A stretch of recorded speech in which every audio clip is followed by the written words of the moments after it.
KPCC ಕಚೇರಿಯಲ್ಲಿ Surjewala meeting. ಉತ್ತರ ಕರ್ನಾಟಕದ ಶಾಸಕರ ಜೊತೆಗೆ 1-to-1 ಸಭೆ. ಇಂದು ಸಭೆ ಮಾಡಿ ನಾಳೆ ಮಾಹಿತಿ ನೀಡ್ತೇನೆ ಎಂದ ಸುರ್ಜೇವಾಲಾ.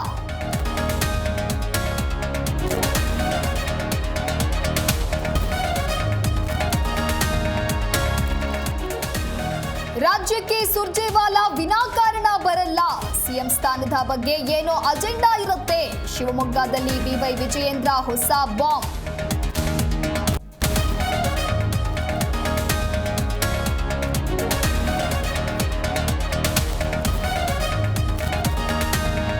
ರಾಜನಾಥ್ ಸಿಂಗ್ ಭೇಟಿಗೆ ಹೊರಟ ಸಿಎಂ. ಬುಧವಾರ ಸಂಜೆ 4:30ಕ್ಕೆ ಸಚಿವರ ಭೇಟಿಗೆ ಸಮಯಾವಕಾಶ.